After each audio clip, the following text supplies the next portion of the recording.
A mystery NBA insider account resurfaces on Tuesday and has some Deandre Ayton information on today's episode. What the heck is happening?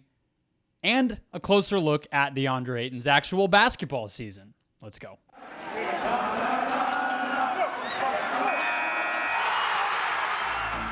You are Locked On Suns, your daily Phoenix Suns podcast. Part of the Locked On Podcast Network, your team every day.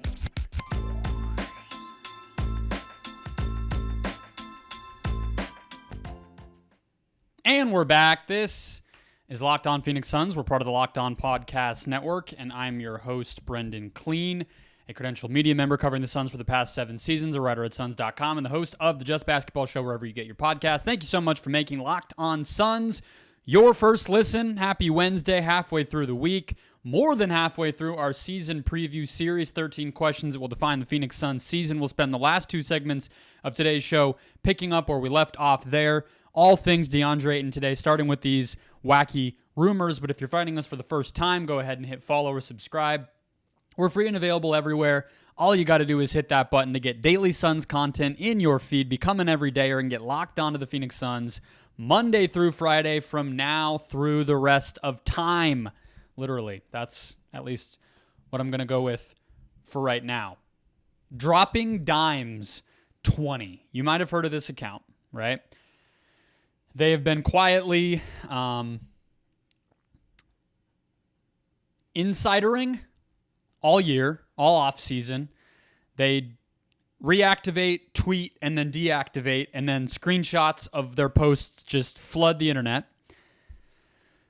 We don't know who this person is. You can dig around on Reddit and other places, and there are some rumors about who this might be, but it's an account that has gotten things right and seems to have some level of linkage to the NBA just by way of what they've said around Damian Lillard and even dating back to the trade deadline. I'm not going to treat this as gospel, but it's worth walking through the thought experiment for a few minutes to open today's show.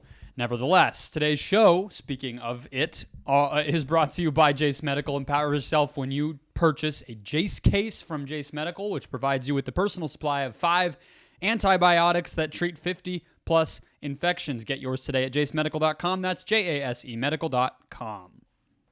More from them later on. Let's go, though. Okay, so let me show you the tweets, all right? If you're on YouTube, you should be. Go to the Locked On Suns YouTube account if you've not already. It's on the screen now. I'm not going to say he, whatever. The amateur NBA analyst, again, at Dropping Dimes 20, quote tweeted themselves from about 3 weeks ago saying that Zach LaVine will be moved eventually. A couple of key guys don't want him around. Portland is a potential landing spot. Then today, the quote tweet, on Monday afternoon, the quote tweet was, Ayton is the domino effect. All right, now, not insane. Portland as a team has always sort of made sense as a DeAndre Ayton landing spot, even when Lillard was still there. You know, dating back to last summer with the sign and trade and restricted free agency possibilities, they have now even an even younger team, a big man that's not Jusuf Nurkic, who's a little more athletic, can run up and down the court with those guys, anchor the defense, give a little bit of structure to Scoot Henderson, Shaedon Sharpe, and, of course, Anthony Simons. Makes a little bit of sense. So, okay, sure. Then the next tweet on Tuesday, around Tuesday morning, says, it's Ayton for Nurk. The mystery team for Dame is Toronto. Dame is locked in with Miami. And then they responded to themselves and said it's a potential 3 or 4 team trade. All right. So, again, without treating this as gospel, without making it seem like this is for sure happening or anything else, we are seeing more movement on the Damian Lillard trade talks. We know that there would need to be a third team for Tyler Hero, definitely, and Jusuf Nurkic, maybe, right? Those are the big contracts on each of the two sides, Portland and Miami, that the other team doesn't want. Miami doesn't want Jusuf Nurkic's salary because they have Bam Adebayo and they have Thomas Bryant and they have other bigs. Tyler Hero has never made sense for the Blazers because they have a lot of young guards already. And part of why they're maybe moving on from Lillard is to give those guys more time. It would not make sense to bring on a Tyler Hero type necessarily. The other part of this is there's a lot of big contracts around the NBA that teams, good teams, want off of. Good, middling to good teams. Let's not call them all great, right? But that includes Hero, but that also includes Zach LaVine, who again was mentioned initially that kind of started this whole rumor mill, but also Deandre Ayton, $33 million this year on a team that has openly shopped him. That's just the facts here, guys. I'm going to do a whole rest of this show talking about the optimism that I have about Ayton's ability to anchor a strong defense this year. All right? I'm not BSing you. I'm not trying to sit here and say this should happen, will happen, anything. I've repeated that multiple times now, but Ayton is on that list, as is Julius Randle. And a lot of these can only be traded for one another because their value is so depleted, because of how much money they make and because of their inconsistency or their one-way play or their injuries or whatever the case is. There's a lot of these contracts around the league, and you see them be moved for one another a lot, right? John Wall, Russell Westbrook, Chris Paul once upon a time. That triangle of trade assets got moved around for one another a lot of times. You could put Gordon Hayward on this list. You could put, I'm sure there's already somebody in your head that I'm not thinking of.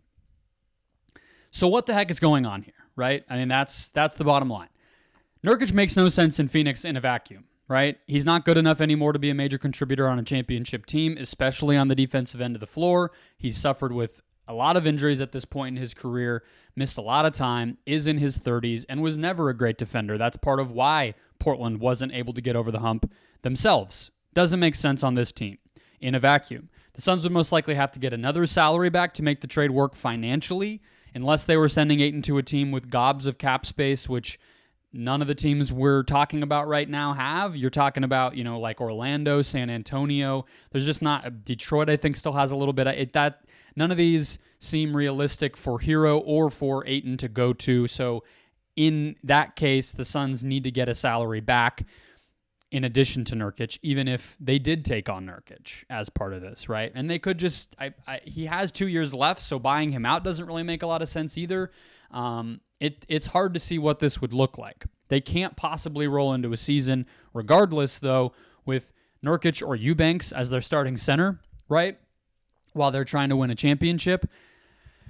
And so in this particular construction, if I'm looking at what Miami could send out, what Portland could send out, or what any of the fourth teams we've seen, or even if you want to include Toronto on that list, because this account named the Raptors as the mystery Dame team that guys like Mark Spears have reported recently.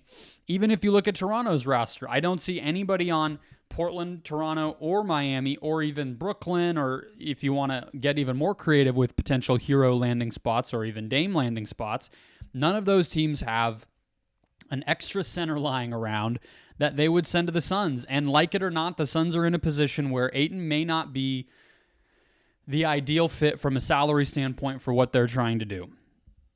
I mean, it is part of why they're in this second apron situation, which I broke down yesterday on the preview show, which you should check out.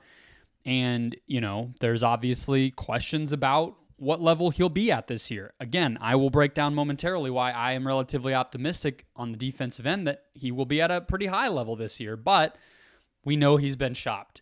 Even with that said, whether you like it or not, as I just noted a second ago, the Suns need some level of high floor at the center position that Yusuf Nurkic doesn't provide, and that a lot of guys don't provide, right? The Raptors, they have Kem Birch, they have Chris Boucher, no, right? The Blazers, besides Nurkic, I actually don't even know who their backup center is. I guess it's probably a smaller guy again this year. The Miami Heat, I don't even know what that would look like. They don't have anybody that's not Bam Adebayo that would make much of any sense to come here. Brooklyn, they have Nick Claxton. Who else? Sharp, Day'Ron Sharp? No, right? So this is not a package. This is not a scenario that would get the Suns what they need, which is why I'm inclined to think that it's not going to happen. I guess if you look at Chicago, that's probably the last team I haven't said because Zach LaVine, again, was the beginning of all of this. Nikola Vucevic makes less money. Do you need another guy who needs shots to be effective? Who's even more of a question mark, than Ayton by far on the defensive end of the floor? Do you want Andre Drummond? Okay, like maybe that's a little bit closer, but what's the trade then? Right? Because the Suns aren't taking LaVine, and Andre Drummond makes like $4 million. None of these things make sense. It only makes sense to me if there's some incarnation of this thing where the Suns get a good draft pick and depth in return. Because if they are taking on Yusuf Nurkic, you would expect that they would probably want another big man option there. Maybe they do roll with Eubanks. Like, this is a huge risk. And again, maybe even that draft pick is not enough.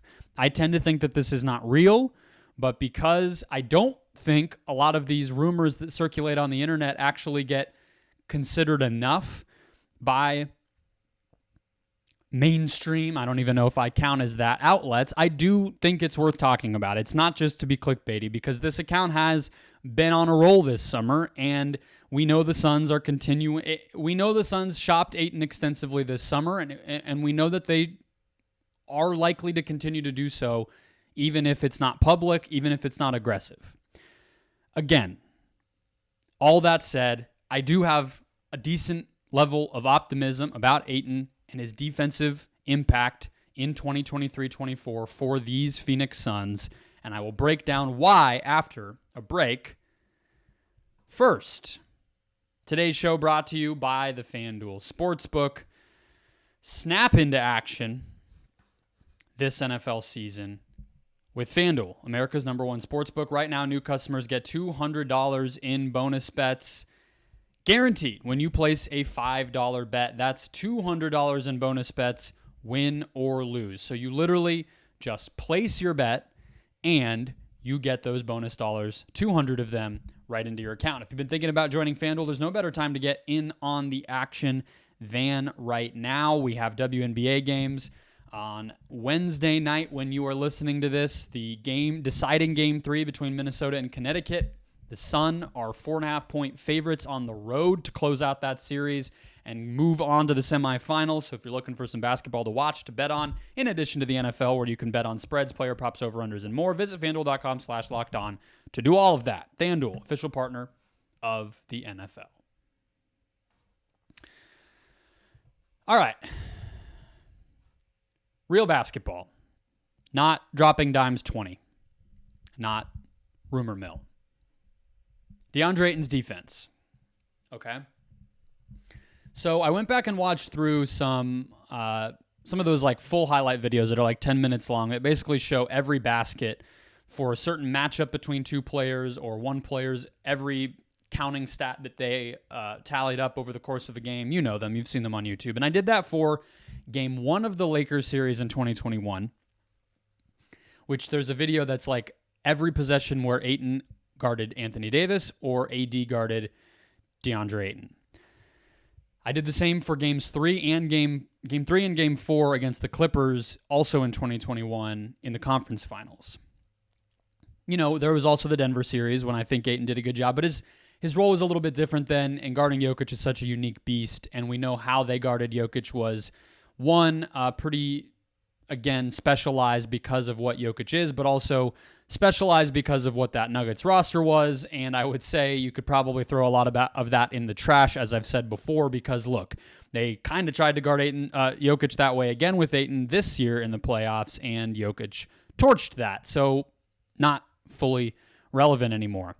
And when I looked at the footage that I did, what worked, what jumped out to me, what felt like a little bit of a revelation, refreshing to see Ayton execute, was a few things. Specific role, right? Knowing help was behind him, being able to get comfortable and master the timing of what his job was. The number one thing that Ayton had to do, and that he had to do under Monty Williams, let's say, was, he's going to be in drop coverage in the defending the pick and roll, and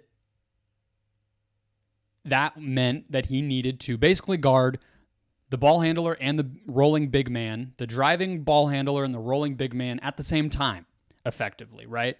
He had to keep tabs, get in the way of the driver, be a threat, be a deterrent against that drive, while also staying connected and having an idea of where the roller was, so that if that pass came, he could then flip, keep a hand up, contest, body that big man before they shot the ball.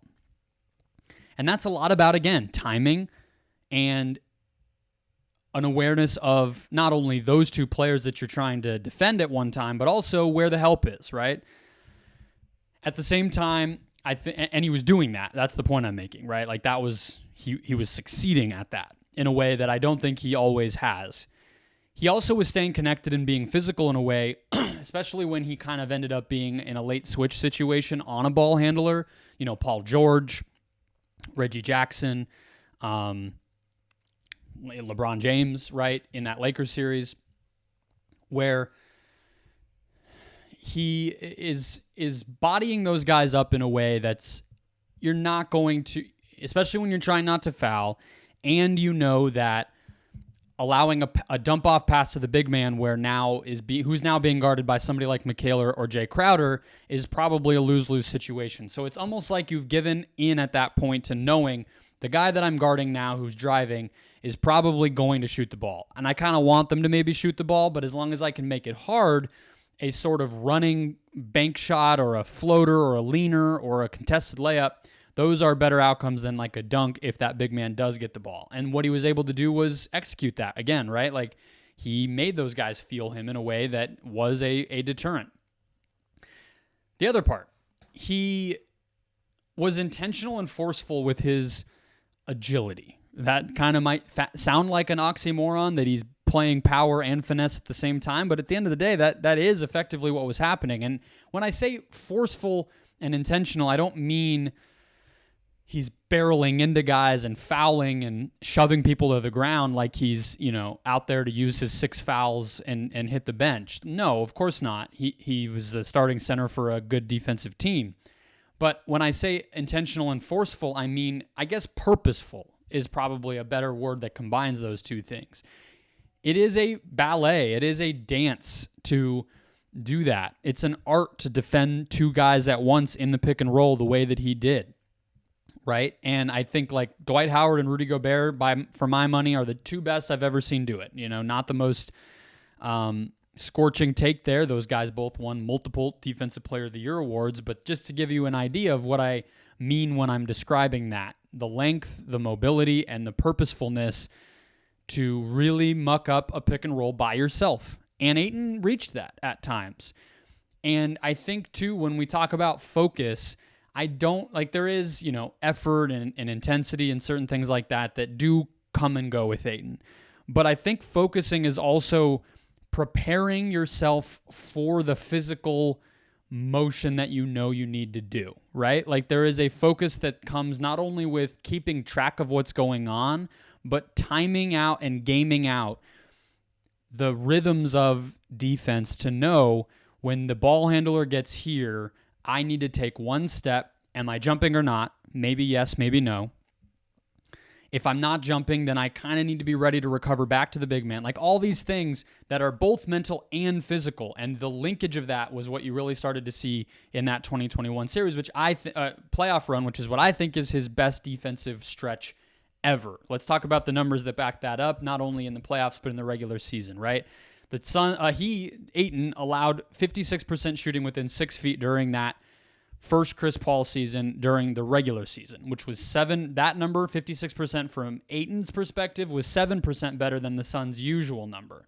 The Suns allowed a 3% worse at the rim efficiency. So teams shot 3% worse at the rim with Ayton on the court versus off the court during that regular season. So whether it was the 6 feet stuff, whether it was directly at the rim, and again, the at the rim stuff is just with him on the court.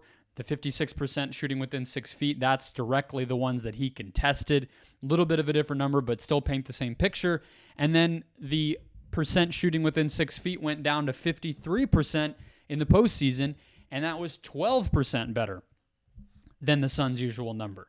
So whether you go back and watch these, refresh your memory with the footage like I did, or you look at the numbers, that clearly was the best that he's been defensively. And I've said from the jump as we've started to break down what Ayton could look like under Vogel, which is what we're going to do next, Vogel as well as this new roster, from the beginning I've said, I don't think the standard should be, can you be Rudy Gobert? Can you be Joel Embiid? Whatever. The standard should be, Can you be Deandre Ayton from 2021?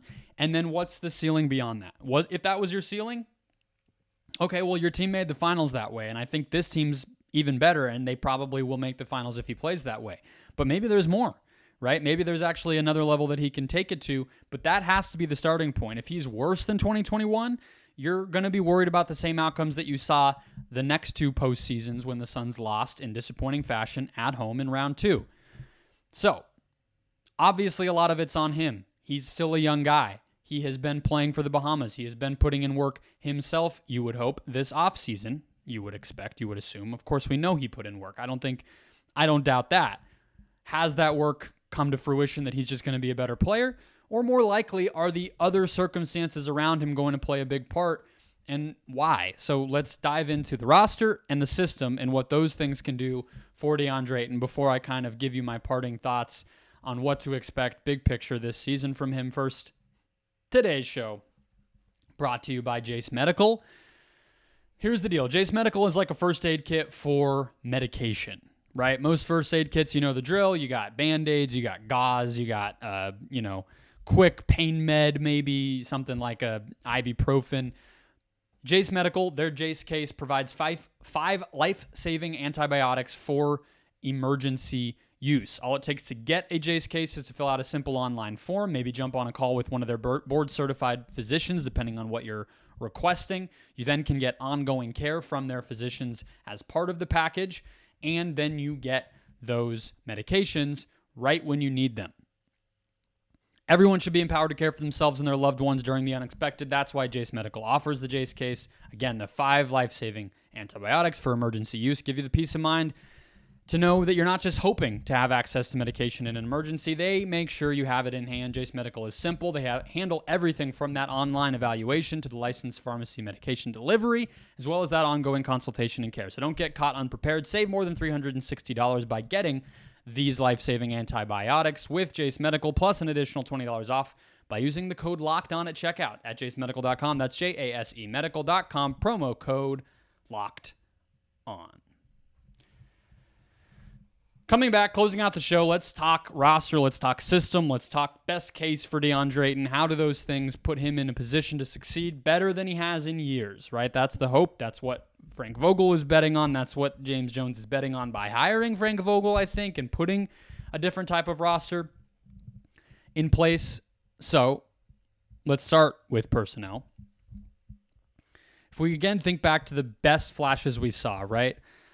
One of the things that I think jumps out in terms of how Ayton was fitting around with the other 4 guys, not just what he was doing, is that he succeeded when he could commit to contesting a shot